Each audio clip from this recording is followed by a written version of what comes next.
नमस्कार दोस्तों, आप सभी लोगों का स्मार्ट लर्निंग यूट्यूब चैनल में हार्दिक स्वागत है।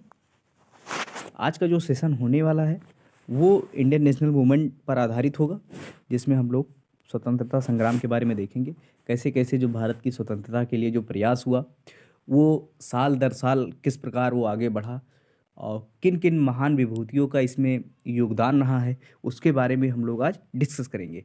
इससे पहले की जो क्लासेस थी उसमें जो मॉडर्न इंडिया की क्लास थी उसमें मेडवल वो क्या कहते हैं कि यूरोपीय का आगमन हो गया था और सोशियो रिलीजियस मूवमेंट्स हो गया था। उसके बाद जो ट्राइबल और पीजेंट के जो आंदोलन हुए थे उसके बारे में हम लोग डिस्कस कर लिया था। और जिन लोगों ने अभी तक हमारी इस चैनल को सब्सक्राइब नहीं किया वो सब्सक्राइब कर लें।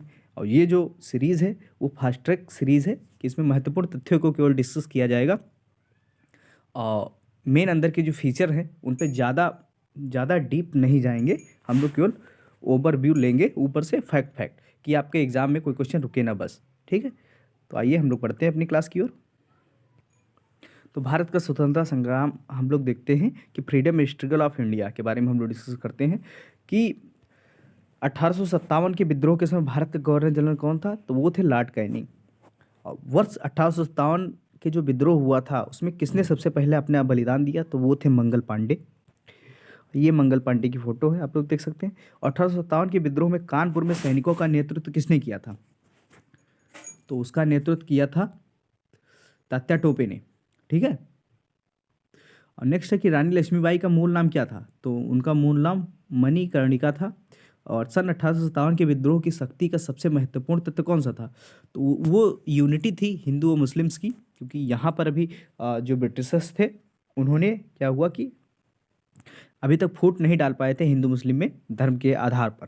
ठीक है, तो अभी तक यूनाइट होकर 1857 की क्रांति में इन्होंने सपोर्ट किया अपने अपने राज्य के लिए, क्योंकि 1857 का जो विद्रोह था वो स्वार्थ पर आधारित एक महासंग्राम था। क्योंकि इसमें जो राज्य पार्टिसिपेट किए थे वो खुद के स्वार्थ को ले करके उन्होंने युद्ध लड़ा, और इसीलिए ये जो संग्राम था, महासंग्राम था 1857 का, वो असफल रहा। क्योंकि अगर यूनाइट होकर ये लड़ते तो कहानी कुछ और होती, इतिहास कुछ और होता। तो आगे बढ़ते हैं कि भारत का जो शिक्षित मध्यम वर्ग था, क्या उन्होंने सपोर्ट किया था 1857 की क्रांति को या नहीं किया था, तो 1857 की जो क्रांति थी उसमें वो तटस्थ रहे थे, अपनी पोजीशन वो बनाए रखे। ना तो इंडियंस का सपोर्ट किया और ना ही वो ब्रिटिशर्स का सपोर्ट किया। वो क्या किए कि बीच में क्या हुआ कि एक, जैसे मान लेते हैं ए स्पॉट है बी स्पॉट है, ठीक है, ए और बी है दो लोग, तो इनके बीच में जो चैनल था, तो ये चैनल के रूप में ये लोग बने रहे जो शिक्षित मध्यम वर्ग थे, कि जो कनेक्टेड रूट था वो इन्हीं से होकर जाता था। और ये लोग क्या हुआ कि ये लोग तटस्थ रहे, अपना पोजीशन बनाए रखे। तो इसीलिए क्या हुआ कि जो मूवमेंट था उसमें वो तेजी नहीं आ पाई जो आनी चाहिए थी। ठीक है, नेक्स्ट आगे बढ़ते हैं हम लोग कि 1857 में अंग्रेजी साम्राज्य के विरुद्ध पंजाब में किसने सशस्त्र विद्रोह किया, तो पंजाब में वो थे नामधारी सिखों द्वारा अंग्रेजी साम्राज्य का विरोध किया गया। बिहार में 1857 की क्रांति के नेता जो कुंवर सिंह थे उनका देहांत कब हुआ, तो उनका देहांत 9 मई 1858 को हुआ था। डेट याद रखिएगा, 9 मई। मई और अगस्त ये 2 मंथ ऐसे थे जहाँ पर क्या हुआ है कि जो इंडियन नेशनल मूवमेंट है उसमें क्या है, बहुत सारी तिथियां इन 2 मंथ में देखने को मिलती है और बहुत इंपॉर्टेंट भी हो जाती हैं। तो इसलिए इनके बीच जो है अंतर वो आप लोग बना के रखिएगा। नेक्स्ट है कि अंग्रेजी शासन में सेना की चर्बी वाले कारतूस को चलाने वाली जो एनफील्ड राइफल कब शामिल की गई थी, तो वो जनवरी 1857 ईस्वी में लागू की गई थी। कौन सा आयोग था जो 1857 के विद्रोह दमन के बाद भारतीय फौज के नव संगठन से संबंधित था, तो वो था पील आयोग। कौन सा 1857 के विद्रोह में अंग्रेजों का सबसे कट्टर दुश्मन था, तो वो थे मौलवी अहमदुल्ला शाह। और मौलवी जो अहमदुल्ला शाह थे इन्होंने कहाँ से जो 1857 का विद्रोह किया था ये आप लोग कमेंट सेक्शन में बताएंगे। हालांकि अभी हम उत्तर बता देंगे थोड़ी देर बाद, लेकिन आप लोग थोड़ा सा जिससे क्लास है उसमें बना रहे, ये हमारा और आपका अंतर संबंध, इसीलिए क्वेश्चन पूछे जा रहे हैं कि आप लोग कितना पार्टिसिपेट कर रहे हैं। ये दर्शाता है कि आप लोग कमेंट कर रहे हैं कि नहीं। 1857 के विद्रोह को किस उर्दू कवि ने देखा था? तो 1857 की जो क्रांति है उसको मिर्ज़ा गालिब द्वारा देखा गया था, और जिन पर बहुत सारे शेर भी लिखे गए हैं मिर्ज़ा गालिब का। तो आप लोग इनकी जो शेर हैं उनको सर्च करके आप लोग पढ़ सकते हैं या फिर देख सकते हैं। जमशेदपुर जो था, जगदीशपुर जो था, उसके राजा कौन थे? तो उसके राजा कुंवर सिंह थे। और जगदीशपुर कहाँ पड़ता है? बिहार में पड़ता है। सन 1857 की क्रांति के समय ब्रिटेन का प्रधानमंत्री कौन था? तो 1857 की क्रांति के समय ब्रिटेन का जो प्रधानमंत्री था वो लॉर्ड पामस्टन थे। ठीक है, लॉर्ड पामस्टन जो थे उस समय वहाँ के जो ब्रिटेन है वहाँ के प्रधानमंत्री हुआ करते थे जब क्रांति हुई थी यहाँ। 1857 के विद्रोह के दौरान दिल्ली में विद्रोह का सैन्य नेतृत्व किसने किया था? तो दिल्ली में बख्त खां द्वारा इसको नेतृत्व प्रदान किया गया था। और 1857 के विद्रोह के संदर्भ में किसे उसके मित्र द्वारा, फ्रेंड द्वारा धोखा दिया गया, जिसे अंग्रेजी हुकूमत द्वारा बंदी बनाकर मार दिया गया। तो वो थे तात्या टोपे। तो तात्या टोपे के जो मित्र थे उनके द्वारा जासूसी की गई और फिर अंग्रेजों को इन्फॉर्मेशन दी गई कि तात्या टोपे यहाँ हैं, और फिर बंदी बनाकर उनको मार दिया गया तात्या टोपे को। तो इसीलिए कहा जाता है कि सबसे बड़ा दुश्मन कौन होता है? अपना खास मित्र होता है। ठीक, कि अगर वो दगाबाजी किया तो फिर आपका बचना नामुमकिन है, क्योंकि उसको आपके बारे में सारी इन्फॉर्मेशन पता रहती है। नेक्स्ट है कि विभिन्न विद्रोहों के नायक व केंद्र, कि कौन सा विद्रोह किस रीजन में हुआ था और उससे संबंधित जो नेता थे वो कौन से थे, और किस समय ये विद्रोह हुआ और कब दबाया गया। ठीक है, तो इससे संबंधित सभी फैक्ट इस हम लोग देखते हैं इस टेबल में। तो इसमें है जो विद्रोह के नेता थे उनके बारे में है, कब विद्रोह हुआ था उसके बारे में है, विद्रोह का केंद्र कहाँ था उसके बारे में ये टेबल दी हुई है, और फिर विद्रोह को दबाने के लिए जो अंग्रेजी सेना आई उसका नेतृत्व कौन कर रहा था तो उसकी भी टेबल है, और साथ साथ ही है जो विद्रोह कब दबाया गया इसकी भी डेट दी हुई है। तो फिर ये आप लोग देख सकते हैं। तो ये टेबल कम से कम आपका 1 या 2 क्वेश्चन हमेशा एग्जाम में फंसाएगी, तो आप लोग इसको बहुत सतर्क रूप से याद कर लीजिएगा। नेक्स्ट है कि जो बहादुर शाह जफर एवं जफर जो थे वो कहाँ पर 1857 की क्रांति के नेता थे? तो वो थे दिल्ली में। ठीक है, दिल्ली में थे। और ये विद्रोह कब हुआ था? 11 मई या फिर 12 मई, 11-12 मई 1857 में ये विद्रोह स्टार्ट हुआ। और वहाँ विद्रोह दबाने के लिए जो ब्रिटिश द्वारा सेना भेजी गई उसके नेता थे निकलसन या फिर हडसन। ठीक, और विद्रोह कब दबाया गया? तो 21 सितंबर 1857 को ये दबा दिया गया। तो मई, जून, जुलाई, अगस्त, सितंबर 4-5 महीने ये वहाँ पर आंदोलन चला। ठीक है, और 5 महीने बाद उसको दबा दिया गया।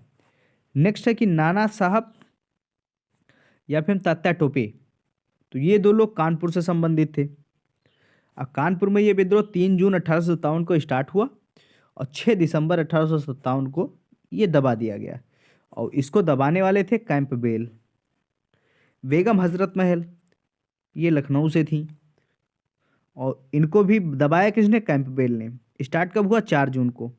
3 जून को कानपुर में, 4 जून को लखनऊ में। और लखनऊ में दबाया गया मार्च में, मार्च 1858 में। तो ये बहुत जल्दी ही दब गया, 1 साल में, 1 साल से कुछ कम समय लगा। नेक्स्ट है कि रानी लक्ष्मीबाई एवं तात्या टोपे, ये झांसी ग्वालियर के रीजन में ये विद्रोह था। और ये जून 1857 में स्टार्ट हुआ और 1858 में 3 अप्रैल को ये दबा दिया गया।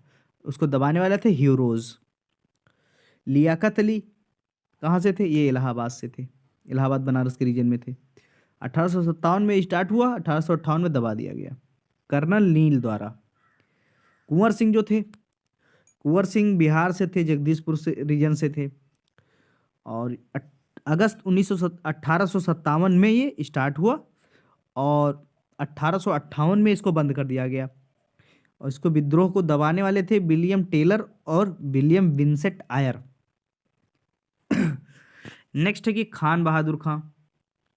तो खान बहादुर खां बरेली के रुहेलखंड एरिया से थे, जिनको कैंपबेल ने जो इसको दबा दिया गया। कैंपबेल कहाँ से संबंधित थे? तो कैंपबेल द्वारा 3-4 जगह विद्रोह को दबाया गया। वो कानपुर में सबसे पहले विद्रोह दबाते हैं, सबसे पहले, हाँ, कानपुर में, फिर लखनऊ में, फिर उसके बाद ये यहाँ से इनकी सेना बढ़ती है तो बरेली जाती है।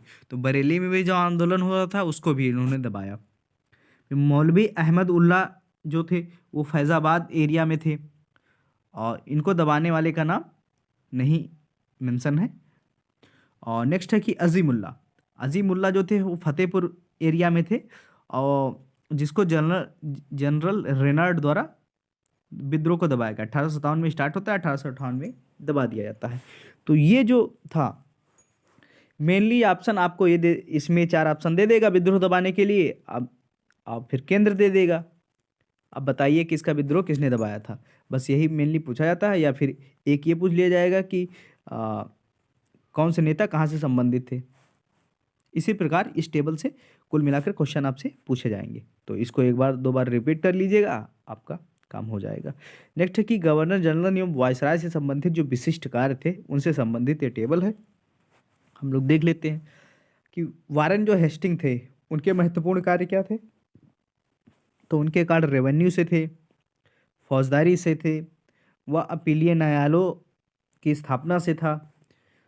तो ये कार्य वारेन हेस्टिंग द्वारा किया गया था, जो कि बहुत ही उत्कृष्ट कार्य थे उस समय। नेक्स्ट है कि कार्नवालिस। कार्नवालिस ने स्थायी भूमि बंदोबस्त की जो व्यवस्था थी उसको इन्होंने लागू किया था। वेलेजली का सहायक संधि जो मेन कार्य था। विलियम वेंटिक सती प्रथा का अंत था, और डलहौजी द्वारा प्रथम आंग्ल सिख जो युद्ध था उसको दबाया गया था, और साथ ही साथ लाहौर संधि भी जाना जाता है। और डलहौजी के कार्यों को अगर देखा जाए तो फिर रेल का कार्य इन्हीं के समय हुआ था। प्रथम जो रेल भारत में चलाई गई थी इन्हीं गवर्नर जनरल के प्रयासों द्वारा चलाई गई थी। जो डाक व्यवस्था है वो भी डलहौजी के समय में ही आई थी। तार एवं जो लोक निर्माण जो विभाग है उसकी स्थापना भी डलहौजी द्वारा ही किया गया था। कैनिंग का क्या महत्वपूर्ण कार्य था? कैनिंग का था कि कोलकाता, मुंबई, चेन्नई में विश्वविद्यालयों की स्थापना करना इनका प्रमुख कार्य आता है। नेक्स्ट आ जाता है कि रिपन के द्वारा। तो रिपन के द्वारा क्या है कि प्रथम फैक्ट्री एक्ट लाया गया था। लेंसडाउन का क्या कार्य था? भारत और अफगानिस्तान के मध्य जो डोरेंड रेखा है उसका निर्धारण किया गया था। कर्जन क्या है कि कर्जन है बंगाल का विभाजन है। उसके साथ साथ जो आर्कियोलॉजिकल सर्वे ऑफ इंडिया है उसकी भी स्थापना लॉर्ड कर्जन के समय में ही हुई थी। मिंटो का क्या कार्य है? मिंटो का कार्य था पृथक निर्वाचन क्षेत्र की स्थापना, जो 1919 का जो एक्ट आया था इन्हीं के शासन में आया था। हार्डिंग जो द्वितीय है वो भारत की राजधानी को कोलकाता से दिल्ली स्थानांतरित की गई 1911 में। ठीक है। नेक्स्ट है कि चैम्सफोर्ड रॉलेट एक्ट 1917 में आया था, और उसके साथ साथ जलियांवाला हत्याकांड जो 13 अप्रैल 1919। ठीक है। तो ये महत्वपूर्ण कार्य इन लोगों के थे। नेक्स्ट आ जाता है कि इरविन का। तो गांधी इरविन समझौता जो है वो इरविन के शासन में होता है। बेबल का क्या था कि बेबल के समय में शिमला समझौता 1945। नेक्स्ट, ठीक, कैबिनेट मिशन 1946। संविधान सभा का गठन 1946। ठीक। तो ये महत्वपूर्ण कार्य जो बेबल के द्वारा किया गया था। नेक्स्ट है कि माउंटबेटन। भारत का विभाजन एवं भारत की जो स्वतंत्रता है वो माउंटबेटन के शासनकाल में हुई थी। तो ये थे महत्वपूर्ण उनके। और मेरठ में जो विद्रोह का कब आरंभ हुआ? तो मेरठ में विद्रोह 10 मई 1857 को मेरठ में जो है वो विद्रोह आरंभ हो गया था। तो ये महत्वपूर्ण टेबल भी जो गवर्नर जनरल और वायसराय की है इसको भी आप लोग देखते रहिएगा, क्योंकि ये भी बहुत महत्वपूर्ण हो जाता है एग्जाम के पर्सपेक्टिव से। नेक्स्ट है कि सर्वप्रथम किसने 1857 के विद्रोह को तुरंत के बाद एक राष्ट्रीय विद्रोह की संज्ञा दी? तो वो बेंजामिन डिज़रायली थे। भारत के प्रथम स्वतंत्रता संग्राम का मुख्य तात्कालिक कारण क्या था? तो अंग्रेजों का धर्म में हस्तक्षेप का जो संदेह है वो मेनली ये था। 1857 की क्रांति के संबंध में किसने कहा? यह विद्रोह भारत की स्वतंत्रता के लिए सुनियोजित युद्ध था। तो बी डी सावरकर थे। जो ये कहते थे। और ये फिगर किसका है आप लोग बताइए। इलाहाबाद में जो 1857 के संग्राम का नेता कौन था? तो मौलवी जो लियाकत अली थे, वो इलाहाबाद से संबंधित थे। 1857 के संघर्ष में भाग लेने वाले सिपाही की सर्वाधिक संख्या कहाँ से थी? तो सर्वाधिक संख्या अवध से थी। नाना साहब का कमांडर इन चीफ कौन था? तो नाना साहब का commander in chief Tatya Tope थे। असम में 1857 की क्रांति के नेता कौन था? तो दीवान मनीराम दत्त जो थे, वो असम में 1857 की क्रांति का नेता थे। 1857 के स्वतंत्रता संग्राम में किस राजवंश ने अंग्रेजों की सर्वाधिक सहायता की? तो वो ग्वालियर के सिंधिया हुआ करते थे, जिन्होंने अंग्रेजों की को सपोर्ट किया था खुले रूप से 1857 की क्रांति में।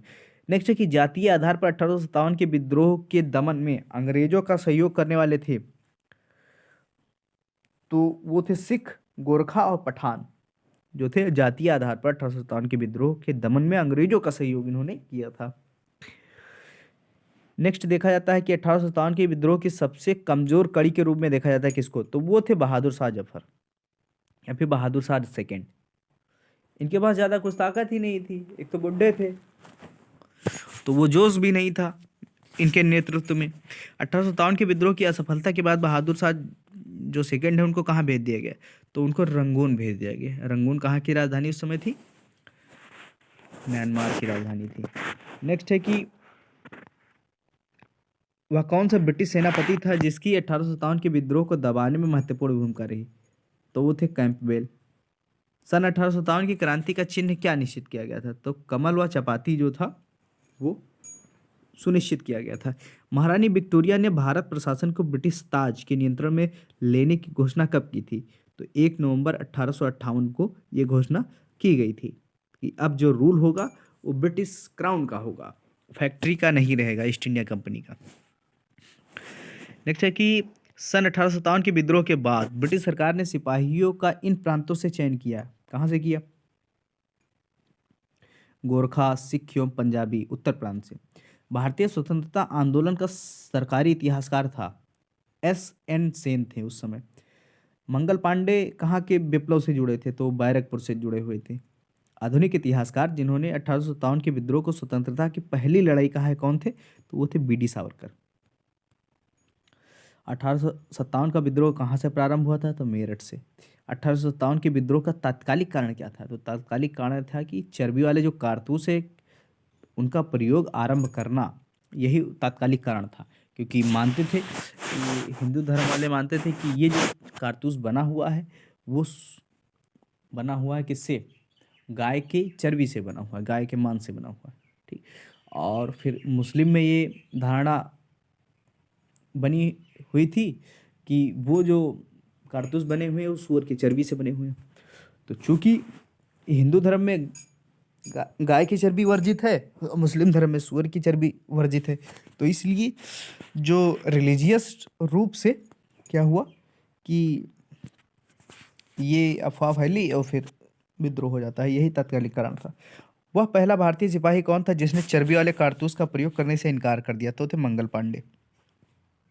मंगल पांडे जिसने अकेले 1857 के विद्रोह का सूत्रपात किया, संबंधित थे तो जो 34 नेटिव इन्फेंट्री थी उससे संबंधित थे। कौन? मंगल पांडे। नेक्स्ट है कि बेगम हजरत महल ने 1857 के विद्रोह का नेतृत्व किस शहर से किया? तो वो शहर था लखनऊ, जिसे नवाबों का शहर भी कहा जाता है। 1857 का विद्रोह मुख्यतः किस कारण से असफल रहा? तो वो सफल कि किसी सामान्य योजना का वहां पे निर्वहन नहीं हुआ और साथ ही साथ केंद्रीय संगठन की जो कमी थी उसकी वजह से ये विद्रोह असफल रहा। किसने 1857 के विद्रोह को एक षड्यंत्र की संज्ञा दी है? तो वो थे जेम्स आउट्रम व फिर W. टेलर। इन दोनों लोगों ने विद्रोह को एक षड्यंत्र की संज्ञा दी हुई है। किस वर्ग ने 1857 के विद्रोह में भाग नहीं लिया था? तो वो थे साहूकार और जो जमींदार, और यही जो मिडिल क्लास उस समय था जिसने ना तो इधर पार्टिसिपेट किया ना ही उधर किया। 1857 में इलाहाबाद को आपातकालीन मुख्यालय बनाया था। किसने बनाया था? तो वो थे लॉर्ड कैनिंग। 1857 के जो बरेली विद्रोह था उसका नेता कौन था? तो वो थे खान बहादुर। सन 1857 में भारत में हुई विद्रोह का एक नेता तात्या टोपे, जिसका मूल नाम क्या था? तो उनका मूल नाम रामचंद्र पांडुरंग था। कांग्रेस और मुस्लिम लीग के बीच जो प्रसिद्ध लखनऊ समझौते पर हस्ताक्षर हुआ था, कब हुआ था? तो हुआ था 1916 में। ठीक है। और नेक्स्ट है कि बंगाल में जो ब्रिटेन की जो वस्तुएं हैं उनका बहिष्कार का सुझाव सर्वप्रथम किसने दिया? हमारा ऑप्शन हो जाता है अरविंद घोष, कृष्ण कुमार मित्र, मोतीलाल घोष और सतीश चंद्र मुखर्जी। तो हमारा करेक्ट आंसर क्या हो जाता है? कृष्ण कुमार मित्र ने। उन्होंने ही सुझाव दिया था कि बंगाल में जो ब्रिटेन की वस्तुएं हैं, जो विदेशी वस्तुएं हैं, उनका बहिष्कार किया जाए, जिसको बाद में स्वदेशी मूवमेंट द्वारा अपनाया गया था।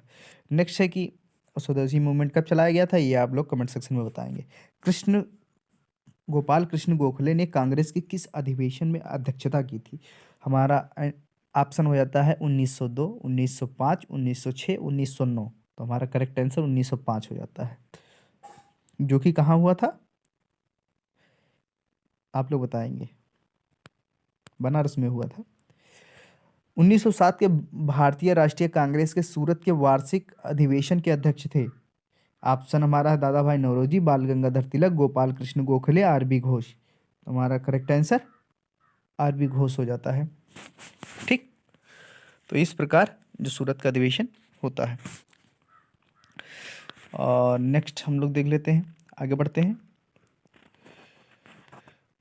तो अभी क्या है, 1857 से संबंधित महत्वपूर्ण तथ्यों को हम लोगों ने डिस्कस कर लिया। अब हम लोग जो डिस्कस करेंगे वो मॉडरेट फेज जो है, उदारवादी जो चरण है इंडियन नेशनल मूवमेंट का, उसके बारे में डिस्कस करते हैं। और इसमें हम लोग देखेंगे कि जो उदारवादी नीतियां भारत के द्वारा अपनाई गई थी, उदारवादी जो नेता थे, उनसे संबंधित तथ्यों को हम लोग डिस्कस करेंगे। तो आइए शुरू करते हैं अपनी इस डिस्कशन को। भारत के राष्ट्रीय जो आंदोलन के 1885 से लेकर के 1885 की डेट क्या थी? कांग्रेस की स्थापना से संबंधित है। तो वहीं से हम लोग इसको डिस्कस करते हैं कि कांग्रेस का जो उदारवादी जो पंथ था, उदार मॉडरेट जो एरा था, फेज था, वो कब से कब तक है? तो 1885 से लेकर 1905 तक, जब तक बंगाल का विभाजन नहीं होता है तब तक। उसके बाद क्या है, बंगाल विभाजन की जो घटना है उसके बाद ही कांग्रेस जो था उसमें दो धड़ल्ले हो जाते हैं, एक गरम दल और एक नरम दल। एक को उदारवादी दल कहा जाता है और एक को उग्र दल कहा जाता है। तो इस प्रकार जो विभाजन है वो हो जाता है सूरत के अधिवेशन से। तो तब तक की बात हम लोग यहाँ करते हैं। तो भारतीय राष्ट्रीय आंदोलन के 1885 से 1905 की जो अवधि है उसको क्या कहा जाता है? तो उसको कहा जाता है उदारवादी चरण। भारतीय राष्ट्रीय जो कांग्रेस है, आईएनसी, इंडियन नेशनल कांग्रेस की पहली बैठक किस शहर में हुई थी? तो उसकी पहली बैठक बम्बई में हुई थी। और कांग्रेसी नेताओं में से किसको भारत का महान वृद्ध व्यक्ति कहा जाता है? Grand old man of India. तो वो थे दादा भाई नौरोजी। किस गवर्नर जनरल के कार्यकाल के दौरान भारतीय राष्ट्रीय कांग्रेस बनी थी? तो वो थे लॉर्ड डफरिन। और लॉर्ड डफरिन के ही काल में 1885 में कांग्रेस की स्थापना होती। भारतीय विश्वविद्यालय अधिनियम जो 1904 में आया था, किस वायसराय के काल में आया था? तो लॉर्ड कर्जन के समय में आया था। जो भारतीय सिविल सेवा थी उसमें चुने जाने वाले पहले भारतीय कौन थे? तो सत्येंद्रनाथ टैगोर हुआ करते थे। इंडियन नेशनल जो कांग्रेस है उसके संस्थापक कौन थे? तो एलन ऑक्टेवियम ह्यूम या फिर एओ ह्यूम जो देखने को मिलता है वो थे। और ये जो ब्रिटिश थे, एडमिनिस्ट्रेटर थे, आईएएस ऑफिसर थे उस समय के, आईसीएस ऑफिसर एओ ह्यूम थे, पूर्व थे। लेकिन हर्मिट ऑफ शिमला किसे कहा जाता है? तो वो हर्मिट ऑफ शिमला जो कहा जाता है वो एओ ह्यूम को कहा जाता है। वह कौन सा प्रथम भारतीय था जो ब्रिटिश संसद के लिए निर्वाचित हुआ था? तो वो थे दादा भाई नौरोजी। भारतीय राष्ट्रीय कांग्रेस का जो प्रथम अधिवेशन लगभग आखिरी समय पर पूना से बम्बई स्थानांतरित किया था, क्यों? क्योंकि उस समय पूना था, उस समय पूना में हैजा फैल गया था और जिसके कारण क्या हुआ कि जल्दी फल्दी में पूना से जो उसको शिफ्ट कर दिया गया बम्बई। तो पूना में हैजा फैला था, इस कारण संयोजक ने कांग्रेस के जो प्रथम अधिवेशन का स्थान पूना से बम्बई को बदल दिया गया। ठीक, तो ये कारण उस समय था। A nation in the making जो नामक पुस्तक है किसने लिखी है, तो सुरेंद्र नाथ बनर्जी द्वारा लिखी गई है।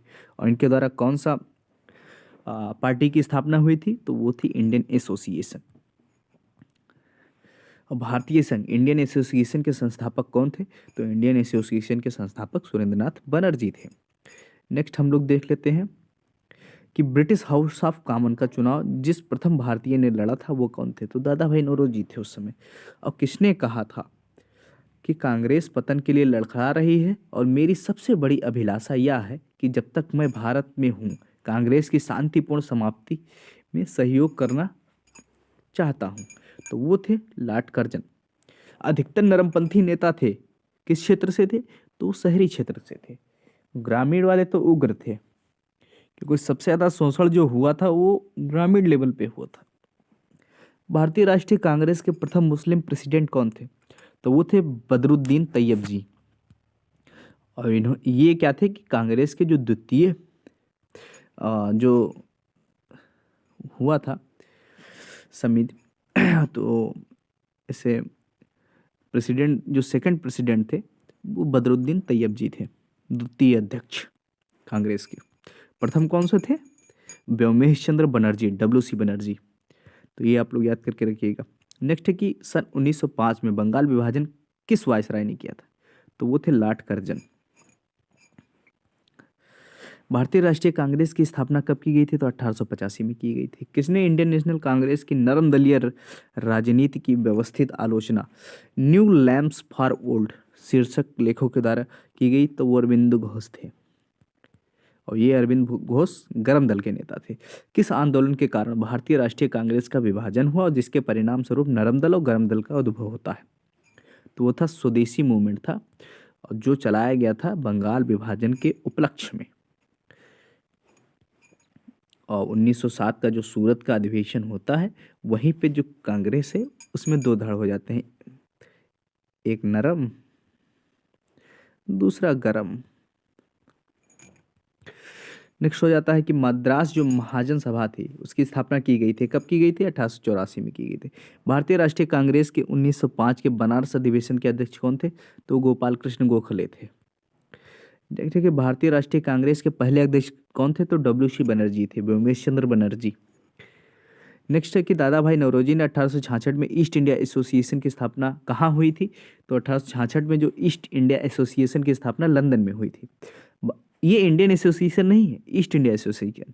भारतीय नेताओं में से किसे ब्रिटिश द्वारा इंडियन सिविल सर्विस से बर्खास्त किया गया था, वो तो सुरेंद्र नाथ बनर्जी को ही बर्खास्त किया गया था, क्योंकि बेचारे को इनको घोड़ा चलाना नहीं आता था उस समय।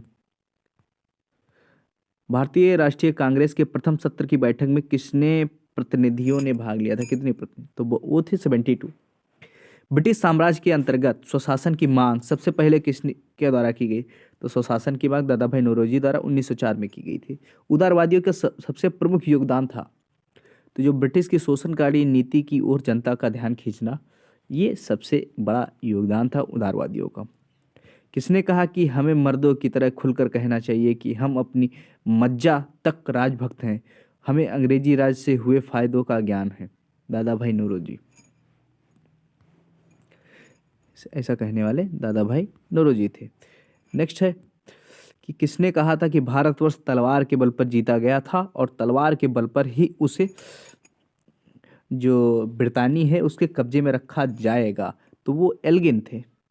एल्गिन ने कहा कि भारतवर्ष को तलवार के बल पर जीता गया था, क्योंकि युद्ध के माध्यम से हम लोगों ने जीता था, और इस पर शासन को बनाए रखना, कब्जा करने के लिए भी तलवार का ही उपयोग किया जाएगा, ऐसा स्टेटमेंट एल्गिन द्वारा दिया गया था। तो इस प्रकार हम लोगों ने देखा जो उदारवादी चरण था उसके बारे में। अभी हम लोग देते हैं उग्रवादी जो चरण था, एक्सट्रीमिस्ट जो फेज था उसके बारे में देखते हैं। अभी मॉडरेट देखा था, अब एक्सट्रीमिस्ट देखते हैं। कि भारतीय राष्ट्रीय आंदोलन के 1905 से लेकर 1917 की अवधि को कहा जाता है, तो उसको कहा जाता है उग्रवादी चरण, क्योंकि इसके 1917 के बाद क्या होता है, गांधीयन युग शुरू हो जाता है, गांधी युग शुरू हो जाता है। भारत में उग्र राष्ट्रीयता का जन्मदाता एवं निर्भयता से राष्ट्र की वेदना को प्रकट करने वाले प्रथम भारतीय थे, तो वो थे बाल गंगाधर तिलक। भारतीय राष्ट्रीय कांग्रेस की सबसे पहली महिला अध्यक्ष कौन थी? तो वो थी एनी बेसेंट। गद्दार पार्टी के प्रमुख नेता थे लाला हरदयाल। किसने गाड़ी पर यह मानकर बम फेंका था कि उसमें मुजफ्फरपुर के न्यायाधीश किंग्सफोर्ड बैठे थे? तो वो थे खुदीराम बोस और प्रफुल्ल चाकी, जिन्होंने बम फेंक दिया और किंग्सफोर्ड बैठे थे, उड़ गया बम से। स्वराज मेरा जन्म सिद्ध अधिकार है और मैं उसे लेकर रहूंगा, किसने कहा? तो उसको कहने वाले थे बाल गंगाधर तिलक। मार्ले मिंटो जो रिफॉर्म था उसको किस वर्ष प्रस्तुत किया गया? तो 1909 में प्रस्तुत किया। भारतीय परिषद अधिनियम जो था 1909 का सर्वग्राह्य नाम है, क्या है? तो मार्ले मिंटो जो सुधार है उसको 1909 के अधिनियम को कहा जाता है। नेक्स्ट है कि जो सांप्रदायिक निर्वाचन क्षेत्र की पद्धति की शुरुआत भारत में किसके द्वारा हुई? तो ये हुई थी 1909 के मार्ले मिंटो रिफॉर्म के द्वारा। ठीक। नेक्स्ट है कि भारत में गर्म दलीय आंदोलन के पिता कौन थे? तो वो थे बाल गंगाधर तिलक। नेक्स्ट है कि राष्ट्रीय आंदोलन में निम्न से किसने नरम दल के तौर पर नहीं जाना जाता है? ऑप्शन हमारा है तो बाल गंगाधर तिलक, दादा भाई नौरोजी, एम.जी. रानाडे, गोपाल कृष्ण गोखले। तो इसमें क्या था कि दादा भाई नौरोजी नरम दल से संबंधित थे, एम.जी. रानाडे नरम दल, गोपाल कृष्ण गोखले नरम। तो पूछा क्या है? नहीं, नरम दल नहीं थे, तो इसका मतलब गरम दल थे। तो गरम दल में कौन था? बाल गंगाधर तिलक। कौन पहले क्रांतिकारी नेता थे जो बाद में एक योगी और दार्शनिक बन गए? तो वो नेता थे अरविंद घोष। वर्ष 1909 में मैडम भीकाजी कामा पेरिस में कौन सा समाचार पत्र प्रकाशित करती थी? तो वो था पैट्रियट। भारतीय राष्ट्रीय कांग्रेस को किसने भीख मांगने वाली संस्था कहा था? तो बाल गंगाधर तिलक। क्योंकि ये किस लिए कहा था? क्योंकि उदारवादियों द्वारा बार बार बार बार रिफॉर्म की जो रट लगा के बैठे थे उदारवादियों द्वारा कि हमें रिफॉर्म चाहिए, स्वशासन नहीं चाहिए, क्योंकि जो अंग्रेज कर रहे हैं वो हमारे अच्छे के लिए करेंगे, जो भी करेंगे। तो ऐसा मानने वाले जो थे उदारवादी जो थे, उनकी इसी जो प्रवृत्ति थी, इसीलिए जो भारतीय राष्ट्रीय कांग्रेस थी उसको बाल गंगाधर तिलक ने इस प्रकार कहा था। लाला लाजपत राय ने अपना राजनीतिक गुरु माना है किसे? तो उन्होंने अपना राजनीतिक जो गुरु माना है वो मैजनी को माना है, और मैजनी इटली के क्रांतिकारी नेता थे। बाल गंगाधर तिलक को किसने अशांति का जनक कहा? तो वो वैलेंटाइन जो सिरोल थे, यहाँ चिरोल लिख गया है, यहाँ पे सिरोल थे, सिरोल। तो जो वैलेंटाइन सिरोल थे उनके द्वारा अशांति का जनक कहा गया था। भारतीय मुसलमान सामान्य रूप से उग्रवादी आंदोलन की ओर आकर्षित नहीं हुए, इसका कारण क्या था? इसका कारण था कि उग्रवादी की हिंदू अतीत की राग अल्पाने की जो नीति थी, इसीलिए मुस्लिम द्वारा इसमें पार्टिसिपेट नहीं किया गया। भारत में मुस्लिम लीग की स्थापना किस वर्ष हुई? तो ये 1906 में हुई, 31 दिसंबर 1906, मतलब साल के आखिरी दिन मुस्लिम लीग की स्थापना हो जाती है। और 1906 में मुस्लिम लीग की स्थापना हुई कहाँ? लाहौर में, दिल्ली में, कलकत्ता में, ढाका में। तो हमारा करेक्ट आंसर क्या हो जाएगा? ढाका में। सन 1916 में मद्रास में जो होम रूल मूवमेंट था उसके प्रवर्तक कौन थे? तो वो थी एनी बेसेंट। अगर भारत में देखा जाए तो दक्षिण भारत में जो होम रूल मूवमेंट हुआ था उसको एनी बेसेंट द्वारा चलाया गया था, और जो उत्तर भारत में हुआ था, जिसे जो बम्बई के रीजन में, गुजरात, राजस्थान और क्या कहते हैं कि महाराष्ट्र, मध्य प्रदेश, इस रीजन में जो चला हुआ था होम रूल मूवमेंट, उसके जो नेता थे और उसके नेता थे बाल गंगाधर तिलक। ठीक है। तो बाल गंगाधर तिलक द्वारा शुरू की गई जो साप्ताहिक पत्रिका थी कौन सी थी? तो वो थी केसरी। और एक पत्रिका और थी इनकी, कौन सी थी? मराठा। तो मराठा किस लैंग्वेज में थी? तो मराठा थी इंग्लिश में, और जो केसरी थी वो मराठी भाषा में थी। ये आप लोग याद करके रखिए, थोड़ा सा उल्टा है लेकिन उसी प्रकार था। शेरे पंजाब किसका उपनाम है? तो शेरे पंजाब लाला लाजपत राय का उपनाम है, शेरे पंजाब। कांग्रेस लीग समझौता जो 1916 में दूरगामी परिणाम हुआ था उसके उपलक्ष्य में, तो क्या हुआ था कि जो भारत के विभाजन एवं पाकिस्तान का जो निर्माण है वो उसका हुआ था। भारतीय इतिहास में 1912 का ऐतिहासिक महत्व क्या था? तो राजधानी दिल्ली को कोलकाता स्थानांतरित कर दिया गया था, जबकि 1911 में ही उसका क्या हो गया था, घोषणा हो गई थी। 12 में उसको फाइनली कर दिया जाता है। अनुशीलन समिति का जो संबंध है वो किससे था? तो परमथ मित्र जो थे उनसे अनुशीलन समिति संबंधित थी। किस गवर्नर जनरल ने 1911 में भारत की राजधानी कोलकाता से दिल्ली को स्थानांतरित करने की घोषणा की थी? तो वो थे लॉर्ड हार्डिंग। ठीक। 1912 में जब दिल्ली राजधानी कलकत्ता से दिल्ली लाई गई, उस समय भारत का वायसराय कौन था? तो उस समय वायसराय हमारे थे लॉर्ड हार्डिंग। हमारा करेक्ट आंसर क्या हो जाएगा? Lord Hardinge. नेक्स्ट है कि अल हिलाल समाचार पत्र किसके द्वारा राष्ट्रीयता के प्रचार के लिए शुरू किया गया था? तो वो थे अबुल कलाम आज़ाद, और इन्होंने अल हिलाल और अल बिलाल दो पुस्तकें लिखी, दो समाचार पत्र थे जिनको अबुल कलाम आज़ाद द्वारा चलाया गया था। नेक्स्ट है कि पंजाब केसरी का खिताब किसको दिया जाता है? तो वो थे लाला लाजपत राय। भारतीय राष्ट्रीय कांग्रेस का प्रथम विभाजन कब हुआ? तो 1907 में हुआ था। मुस्लिम लीग की स्थापना का श्रेय जाता है? तो सलीमुल्लाह को जाता है। सलीमुल्लाह और आगा खां दो लोगों ने मिलकर के 1906 में मुस्लिम लीग की स्थापना की थी। निम्नलिखित में से किसने ऑल इंडिया मुस्लिम लीग की स्थापना की थी? तो सर सैयद अहमद खां, सर मोहम्मद इकबाल, आगा खां, नवाब सलीमुल्लाह खां। तो इसमें क्या है कि ऑप्शन इस टाइप से दिया गया है, तो नवाब सलीमुल्लाह खां और आगा खां, सी और डी दोनों सही है। ठीक है।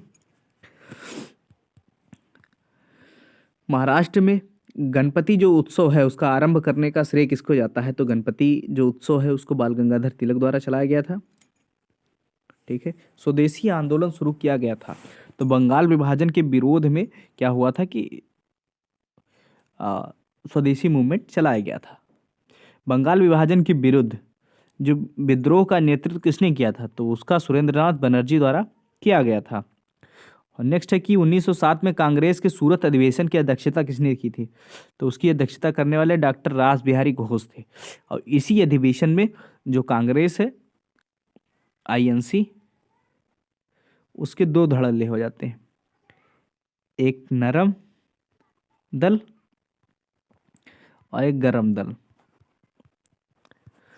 नरम दल में दादा भाई नौरोजी, महादेव गोविंद रानाडे, गोपाल कृष्ण गोखले, ये सब नेता नरम दल में आते हैं। गरम दल में थे लाल बाल पाल, लाल से लाला लाजपत राय, बाल गंगाधर तिलक और बिपिन चंद्र पाल, साथ ही साथ अरविंदो घोष, ये सब गरम दल के नेता थे। ठीक। अनुशीलन समिति बनी थी, तो ये अनुशीलन समिति बनी तो थी 1904 में, बट इसका क्या था कि ये कैसी संगठन था? तो ये क्रांतिकारी संगठन था। गदर पार्टी की स्थापना कब होती है? तो गदर पार्टी की स्थापना 1913 में होती है लाला हरदयाल द्वारा। ठीक, लाला हरदयाल द्वारा। और नेक्स्ट हम लोग देख लेते हैं कि किसने कहा था कि कांग्रेस आंदोलन ना तो लोगों द्वारा प्रेरित है और ना ही उनके द्वारा सोचा गया या योजनाबद्ध किया गया था। इसको कहने वाले लाला लाजपत राय थे। निष्क्रिय विरोध जो पैसिव रेसिस्टेंस के सिद्धांत का प्रतिपादन किसने किया था? तो वो थे अरविंद घोष। बंगाल 1905 में विभाजित हुआ, जिसके विरोध के फलस्वरूप यह पुनः एकीकृत हुआ। कब हुआ? 1911 में। लॉर्ड कर्जन द्वारा 1905 में किया गया बंगाल विभाजन रद्द किया गया कब? 1911, 1904, 1906, 1970। तो हमारा करेक्ट आंसर हो जाएगा 1911। युद्ध के समय भारत की रक्षा के कानून के प्रावधान को, जिसे 1915 में पंजाब के गदर के विरुद्ध इस्तेमाल किया गया था, शांति के समय भी जारी रखना चाहा था। किसने? Lord Hardinge. सन 1906 में मिंटो से शिमला में हुए मुसलमानों की शिष्टमंडल ने प्रार्थना की कि मुसलमानों के लिए पृथक निर्वाचन वर्ग की स्थापना की जाए। किस नेता ने 1906 में कलकत्ता में कांग्रेस अधिवेशन की अध्यक्षता की थी? तो वो थे दादा भाई नौरोजी। नेक्स्ट है कि भारतीय राष्ट्रीय कांग्रेस जो थे गरम पंथियों के प्रभावाधीन आया, तो ये थे 1906 में। सन 1908 में बाल गंगाधर तिलक को जेल हुई, कितने वर्षों की? 6 वर्षों की। बिहार बंगाल से अलग हुआ कब? 1912 में। होम रूल आंदोलन भारत के स्वतंत्रता संग्राम के एक नए चरण को आरंभ करने का द्योतक था, क्योंकि इसने देश के सामने स्वशासन की एक ठोस योजना रखी थी। नेक्स्ट कि गदर क्रांति छिड़ने का सबसे महत्वपूर्ण कारण क्या था? तो प्रथम विश्व युद्ध का शुरू होना उसका जो क्या था कि प्रथम कारण था। और नेक्स्ट है कि कांग्रेस के किस अधिवेशन में होम रूल समर्थक अपनी राजनीतिक शक्ति का सफलतापूर्वक प्रदर्शन कर सके? तो वो था कांग्रेस के 1916 के लखनऊ अधिवेशन में ऐसा वो कर पाए। वरिंदर कुमार घोष के क्रियाकलापों ने किस गुप्त क्रांतिकारी संगठन को बंगाल में जन्म दिया? तो वो था अनुशीलन समिति। किसने भारतीय राष्ट्रीय कांग्रेस के विरुद्ध अनुनय विनय एवं विरोध की जो राजनीति है उसका दोष लगाया था? तो वो थे बाल गंगाधर तिलक। नेक्स्ट है वंदे मातरम किस भारतीय आंदोलन का शीर्ष गीत है? तो जो वंदे मातरम था वो स्वदेशी मूवमेंट के दौरान गाया गया था। नेक्स्ट है कि अतिवादियों एवं उदारवादियों का पुनर्मिलन की प्रक्रिया के प्रमुख शिल्पी कौन थे? तो वो थी एनी बेसेंट, जिन्होंने उग्रवादी और उदारवादी दोनों को फिर से मिला दिया। किसने भारतीय अशांति के जनक के रूप में जाना जाता है? तो बाल गंगाधर तिलक थे। सन 1915 और 16 में दो होम रूल लीग के आरंभ होता है। तो तिलक और एनी बेसेंट के नेतृत्व में ये दोनों होम रूल लीग चलता है। राष्ट्रीय आंदोलन की अवधि में जिस घटना के मतभेद के बीज बोए और अंततः देश का विभाजन कराया था वो क्या था? तो विधानसभाओं में जो मुसलमानों के लिए पृथक निर्वाचन क्षेत्र एवं स्थानों का जो आरक्षण किया गया था, यही क्या था कि एक बीज का रूप लिया और इन्होंने देश को विभाजित कर दिया। अभिनव भारत नामक अंग्रेज जो थे वो विरोधी संगठन की स्थापना की थी। तो कौन थे? बीडी सावरकर थे। किसने मोहम्मद अली जिन्ना को हिंदू मुस्लिम एकता का दूत मानते थे? तो वो थे सरोजिनी नायडू। लाल बाल पाल। त्रिगुट का कौन व्यक्ति जिन्होंने भारतीय राष्ट्रीय कांग्रेस का अध्यक्ष हुआ? तो वो थे लाला लाजपत राय। और मुस्लिम लीग का जो प्रथम अध्यक्ष कौन थे? तो वो थे आगा खां। ठीक। गीता रहस्य नामक ग्रंथ किसके द्वारा लिखा गया है? तो बाल गंगाधर तिलक द्वारा लिखा गया है। अरविंदो घोष कांग्रेस के किस गुट से संबंधित थे? तो वो थे गरम दल से। कामागाटा मारू क्या था? तो कनाडा की यात्री पर निकला हुआ एक जहाज था जिसे कामागाटू कहा जाता था। और इसको क्या हुआ कि जब कनाडा के तट पे पहुंचा तो वहाँ की जो गवर्नमेंट थी वो यहाँ पर इनको उतरने नहीं देती है। ठीक है, यहाँ के जो यात्रियों थे तो वहाँ पे विध्वंस होता है, गोलीबारी होती है। तो इसी को कामागाटू प्रकरण कहा जाता है। कांग्रेस की जो प्रार्थना याचिका की जो नीति थी अंतर्गत तो समाप्त हो गई। तो ये बाल गंगाधर तिलक के नेतृत्व में हुआ था। वह कौन सा जो षड्यंत्र था जिसको काकोरी षड्यंत्र का नाम में जाना जाता है और जिसमें फांसी की सजा थी? काकोरी जो षड्यंत्र केस था उसमें, तो उससे कौन बच निकला था? तो उससे बच निकलने वाले थे चंद्रशेखर आजाद। इनको पकड़ ही नहीं पाई थी तो फांसी क्या देती, बाकी लोगों को दे दी थी। किसने स्वदेशी आंदोलन का नेतृत्व दिल्ली में किया? तो वो थे सैयद हैदर रजा। स्वदेशी मूवमेंट 1905 के 8 के प्रारंभ का तात्कालिक कारण क्या था? तो लॉर्ड कर्जन द्वारा किया गया बंगाल विभाजन जो था उसका तात्कालिक कारण था। प्रथम महायुद्ध के दौरान कहाँ पर भारत की एक अंतिम सरकार बनी थी जिसके प्रेसिडेंट राजा महेंद्र प्रताप थे? तो वो स्थान था अफगानिस्तान, जहाँ पर ये सारी चीज़ें हुई थी।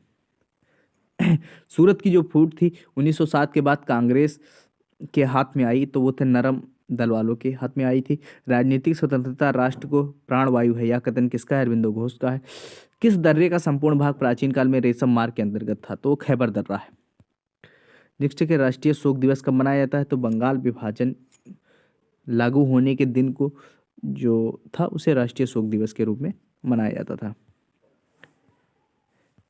अभी हम लोग डिस्कस करते हैं कि श्रीमती एनी बेसेंट कांग्रेस की अध्यक्षता कब निर्वाचित हुई? तो वो हुई थी कलकत्ता के अधिवेशन 1917 में। अखिल भारतीय राष्ट्रीय कांग्रेस की प्रथम महिला अध्यक्ष श्रीमती एनी बेसेंट हुआ करती थी। मुजफ्फरपुर में किम्सफोर्ड की हत्या का प्रयास कब किया गया? तो 1908 में था।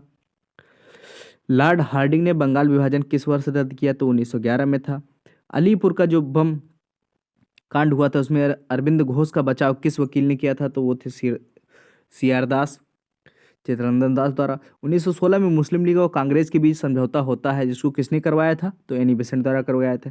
1916 में लखनऊ में आयोजित भारतीय राष्ट्रीय कांग्रेस के अधिवेशन की अध्यक्षता किसने की थी? तो वो थे अंबिका चरण मजूमदार, एसी मजूमदार थे जिन्होंने 1916 के अधिवेशन को अध्यक्षता की थी। 1916 में भारतीय राष्ट्रीय कांग्रेस के लखनऊ अधिवेशन की अध्यक्षता की थी Annie Besant, Lala Lajpat Rai, Motilal Nehru, AC Majumdar. तो हमारा करेक्ट आंसर डी हो जाएगा, एसी मजूमदार। नेक्स्ट है कि किसने भारतीय राष्ट्रीय कांग्रेस पर प्रार्थना याचना और विरोध की राजनीति करने का आरोप लगाया? लाला हरदयाल, बाल गंगाधर तिलक, सुभाष चंद्र बोस, सरदार भगत सिंह। तो इसको हम लोगों ने डिस्कस कर लिया है।